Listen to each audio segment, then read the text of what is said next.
Hello students, welcome to math vision institute. আজকে আমরা class 11-এর semester 2 এর সিলেবাস নিয়ে ডিসকাস করব।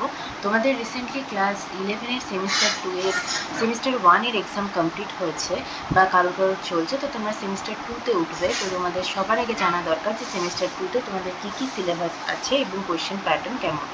সো শুরু করা যাক। আর ফার্স্টলি এই যে চ্যানেলটা সেটা টোটালি ফর 9, 10, 11, 12 তোমাদের 9, 10, 11, 12-এর যে সমস্ত ম্যাথস আছে তাদের প্রবলেমস, ম্যাথস প্রবলেম এবং তার সাথে সাথে চ্যাপ্টার অ্যানালিসিস, সেই সমস্ত কিছুর ভিডিও এই চ্যানেলে আসবে। So stay tuned. আচ্ছা, তো আজকে শুরু করা যাক।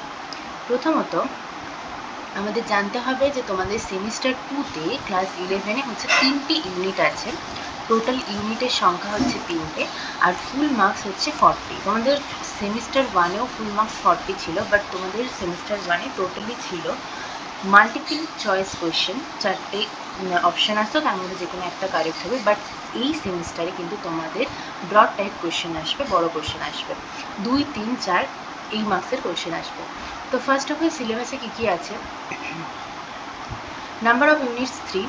প্রথম যে ইউনিটটা আছে সেটা হচ্ছে অ্যালজেব্রা। অ্যালজেব্রা হচ্ছে ফার্স্ট ইউনিট এবং সেই ইউনিটের আন্ডারে যে সাবসেকশনগুলো আছে, 3টে সাবসেকশন আছে, 3টে সাব ইউনিট আছে। ফার্স্ট হচ্ছে principal of mathematical induction, second হচ্ছে বাইনোমিয়াল থিওরেম, আর থার্ড হচ্ছে সিকোয়েন্স অ্যান্ড সিরিজ। এই 3টে তোমাদের সাব ইউনিট আছে ফার্স্ট ইউনিটের আন্ডারে। নেক্সট সেকেন্ড ইউনিটে চলে যাচ্ছি। কোঅর্ডিনেট জিওমেট্রি 2Dতে, 2 ডাইমেনশনালে কোঅর্ডিনেট জিওমেট্রি আছে। তার ফার্স্ট যে সাব ইউনিটটা সেটা হচ্ছে স্ট্রেট লাইন। সেকেন্ড সাব ইউনিটটা হচ্ছে কনিক সেকশন। কনিক সেকশনের মধ্যে হাইপারবোলা, প্যারাবোলা, ইলিপস এই সমস্ত কিছু তোমরা পড়বে। স্ট্রেট লাইনের মধ্যে স্ট্রেট লাইন, সরলরেখা সংক্রান্ত বিভিন্ন জিনিসপত্র পড়বে তোমরা।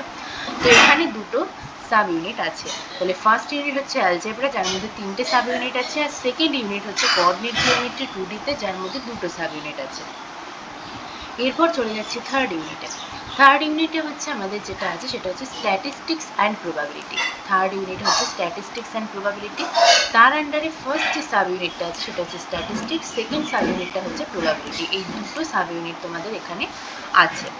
আচ্ছা, এরপর আমাদের জানতে হবে যে কোন কোন ইউনিট, কোন কোন সাব ইউনিট থেকে কত মার্কসের কীরকম টাইপের কোশ্চেন আসে।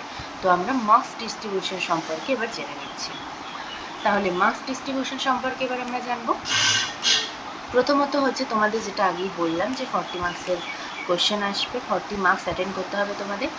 এবার কোন কোন টপিকে কত কত কোশ্চেন আসবে? প্রিন্সিপাল অফ ম্যাথমেটিক্যাল ইন্ডাকশন, যেটা ফার্স্ট সাব ইউনিট আমি বললাম, ফার্স্ট ইউনিটের যে সাব ইউনিটটা, সেখান থেকে দেখো তোমাদের mainly short answer type question, যেটা 2 মার্কসের, আর তার সাথে 3 or 4 মার্কসের ডেসক্রিপটিভ টাইপ কোশ্চেন। এই 3টে টাইপের কোশ্চেন, 3টে মার্কসের কোশ্চেন আসবে। প্রিন্সিপাল অফ ম্যাথমেটিক্যাল ইন্ডাকশন থেকে তোমাদের একটা 3 নম্বরের কোশ্চেন আসবে, তো টোটাল মার্কস হচ্ছে 3। সেকেন্ড যে আছে বাইনোমিয়াল থিওরেম, সেখান থেকে তোমাদের একটা 2 মার্কসের কোশ্চেন আসবে, 2 মার্কসের একটা কোশ্চেন আসবে এবং একটা অল্টারনেটিভ থাকবে। মানে তোমাদের টোটাল দুটো 2 নম্বরের কোশ্চেন আসবে বাইনোমিয়াল থিওরেম থেকে, তার মধ্যে একটা অ্যাটেন্ড করতে হবে। আর ডেসক্রিপটিভ টাইপ কোশ্চেনের মধ্যে একটা 4 মার্কসের কোশ্চেন আসবে। তো total number for this chapter সেটা হচ্ছে 6 মার্কস, 6 মার্কস। এবার হচ্ছে sequence and series. Sequence and series থেকে একটা 2 মার্কসের কোশ্চেন আসবে আর একটা 4 মার্কসের কোশ্চেন আসবে। তার সাথে সাথে একটা অল্টারনেটিভ আছে, মানে তোমাদের দুটো 4 মার্কসের কোশ্চেন আসবে কোঅর্ডিনেট জিওমেট্রি থেকে, তার মধ্যে একটা কোঅর্ডিনেট জিওমেট্রি নয়, সিকোয়েন্স অ্যান্ড সিরিজ থেকে দুটো 4 মার্কসের কোশ্চেন আসবে, তার মধ্যে তোমাদের একটা করতে হবে। টোটাল মার্কস হচ্ছে 6। এবার আসছে কোঅর্ডিনেট জিওমেট্রি, যার আন্ডারে স্ট্রেট লাইন আর কনিক সেকশন ছিল। তো কোঅর্ডিনেট জিওমেট্রি যেখানে স্ট্রেট লাইন আর তার সাথে সাথে তোমাদের কনিক সেকশন আছে, তো তার থেকে দুটো 2 মার্কসের কোশ্চেন আসবে আর একটা অল্টারনেটিভ থাকবে। মানে কোঅর্ডিনেট জিওমেট্রি থেকে 3টে 2 মার্কসের কোশ্চেন আসবে, তার মধ্যে দুটো করতে হবে। তারপরে হচ্ছে একটা 3 মার্কসের কোশ্চেন আসবে আর দুটো 4 মার্কসের কোশ্চেন আসবে এবং 1 অল্টারনেটিভ উইথ 4 মার্কস কোশ্চেন।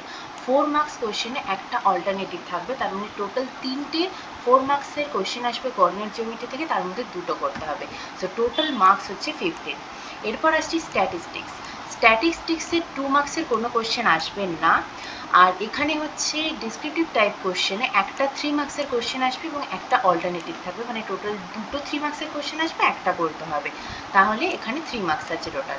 এবার প্রবাবিলিটি থেকে কত মার্কস আছে, দুটো 2 মার্কসের কোশ্চেন আসবে আর একটা অল্টারনেটিভ থাকবে, মানে তিনটে 2 মার্কসের কোশ্চেন আসবে এখান থেকে এবং তার মধ্যে দুটো করতে হবে, আর 3 মার্কসের কোশ্চেন একটা আসবে, তাহলে টোটাল মার্কস হচ্ছে 7। তাহলে এখানে তোমাদের টোটাল এই হচ্ছে মার্কস ডিস্ট্রিবিউশন এবং টোটাল মার্কস হচ্ছে 40 মার্কস তোমাদেরকে করতে হবে এক্সামে, 40 মার্কস অ্যাটেন্ড করতে হবে। এই হচ্ছে তোমাদের মার্কস ডিস্ট্রিবিউশন ক্লাস 11-এর সেমিস্টার 2 এর মার্কস ডিস্ট্রিবিউশন এবং টোটাল সিলেবাস অ্যানালিসিস। তো তোমরা সিলেবাস সম্পর্কে জেনে গেলে এরপর তোমরা পড়া শুরু করে দাও।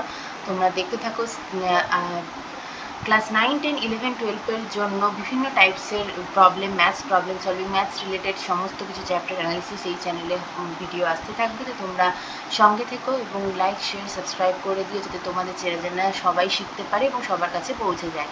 তো তোমরা সো স্টে টিউন অ্যান্ড আজকের মধ্যে এতটাই। নেক্সট ভিডিও খুব তাড়াতাড়ি আসতে চলেছে। So tata.